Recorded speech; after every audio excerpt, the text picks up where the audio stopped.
아까 잠깐 이야기를 해주셨지만은 그 이준석 의원 이야기를 안 할 수가 없죠. 이제 오늘 돌아와가지고 얼마나 급했으면 기자들도 궁금한 게 많았을 거 아니에요? 나오자마자 바로 앉아가지고 그 앞에서 인터뷰를 했더라고. 네. 그래서 어떤 이야기를 나눴는지는 제가 일단 말로만 좀 설명드리면 공천 관련해서 이런 이야기를 합니다. 대통령께서 저한테 특정 시장 공천 어떻게 해달라고 한 적도 있고 서울의 어떤 구청장 공천을 주는 게 좋지 않냐, 어떤 사람을 주는 게 좋지 않겠냐 이런 이야기도 했다. 그리고 검찰이 궁금해한다면 일체 다 이야기할 생각이다. 마지막 살짝의 협박 느낌도 있었고요. 거기에 이제 또 본회의 들어가기 전에 우리 또 오마이TV에서 이준석 의원을 잡고 또 직접 물어본 것도 있습니다. 그래서 그거 영상도 한번 보고 오시죠. 그러니까 저는 이게 뭐 죄가 될 만한 것인지 아니면 문제가 될 만한 것인지는 잘 모르겠으나 최근에 횡행하는 기준에 따르면 문제될 수 있겠다는 생각을 하는데요. 저는 개인적으로는 이제 그래서 아까 백브라면서 뒤에도 밝혔지만은 뭐 당대표랑 뭐 대선 후보 또는 그 당선자랑 공천 상의할 수 있다 생각합니다. 제가 언급한 그대로 뭐 시장 같은 경우에는 제 정확한 제가 기억으로는 결국에는 시도당 위원장이 당 대표가 자꾸 자기한테 태클을 건다고 그래서 이제 그 당시 대통령 당선인에게 가가지고 이런저런 얘기를 하고 그래서 대통령 당선인은 저한테 그거는 시도당 위원장 하라는 대로 해줬으면 좋겠다라고 저한테 하는 상황이었는데 그래서 이제 제가 대통령 당선인에게 그거는 그런데 그 시도당 위원장이 오히려 문제되는 행동을 하고 있는 거고 저랑 원내대표의 뜻이 일치한다 그렇게 얘기하고 해서 그 뜻을 돌려 세웠죠 결국에는. 그래서 저는 그거는 할 수 있는 소통이라고 생각합니다. 할 수 있는 소통이다? 저거 자체가 말이 안 되는 것 같은데 이게 그러니까 이준석 의원이 오늘 그 귀국하자마자 한 인터뷰도 본인의 말에 약간 부딪히는 부분이 있다고 저는 생각을 하는 게 고발 형식으로 얘기를 한 거예요. 윤석열 대통령이 네. 구청장도 그렇고 무슨 시장도 해달라고 얘기를 했었다. 첫 번째로 고발을 했어. 내부 고발을 어떻게 보면 한 거죠. 그런데 뒤에 얘기하는 게 방금 저 포인트입니다. 근데 당선인이랑 당대표가 상의할 수는 있다고 생각을 한다. 해달라고 한 거를 잘못했다고 얘기했다가 상의할 수 있다. 요 약간 좀 부딪히는 부분이라고 저는 근데 저 생각하거든요. 스타일이 완전히 명태균 씨랑 똑같지 않아요? 그런 것 같아, 그렇죠. 맞아요. 그리고 그렇죠. 김소연 변사랑 똑같아요. 세 명이 다 똑같아요. 김영선도 추가해 주세요. 그러니까 내가 봤을 때는 저 사람들 말하는 스타일이 다 똑같아졌어요. 그러니까. 이거 왜 그러냐면 자신의 범죄 사실은 숨기고 싶고 상대방은 공격하고 싶고 자기는 빠져나가고 싶고 제3자에게 나 이런 무기를 가지고 있으니 너가 나를 해결해 주지 않으면 난 언제든지 말할 수 있어. 그렇죠. 이거 설명하는 이 네 가지가 복합이 되어 있기 때문에 저런 형태가 나오는 거거든요. 그러니까 이준석 의원도 좀 죄송합니다. 찌질하게 자기에 대한 욕을 한 거를 먼저 말해요.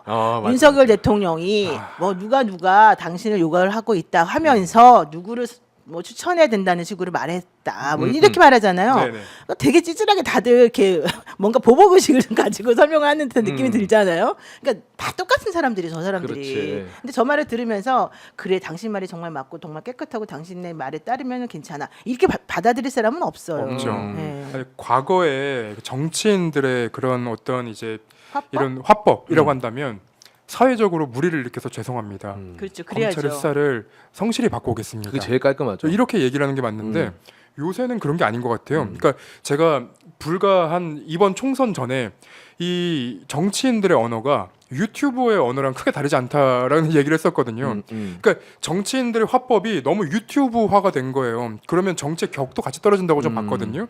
근데 이준석 대표와 이준석 의원과 그리고 김영선 전 의원의 발언들이 실은 그 유튜브의 언어, 극우 유튜브의 언어랑 너무 똑같아요.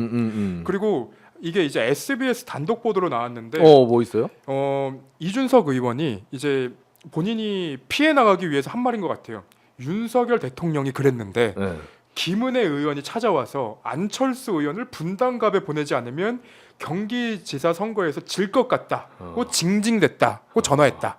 그러니까 윤석열이 전화했는데 김은혜가 안철수 분당갑에 공천을 줘야 된다고 얘기했다는 거예요. 그러면 이제부터는 윤석열 대통령뿐만 아니라 안철수, 김은혜 뭐 이런 사람 계속 끌어넣고 있는 거예요. 그러니까 물귀신 작전이죠. 네. 인수위원장 시절에 이 사람을 뭐 챙겨줘야 된다는 식으로 말했다고 그렇죠. 하면서 네. 이 사람도 끌어들이고 저 사람도 때리고 너 죽고 나 죽자.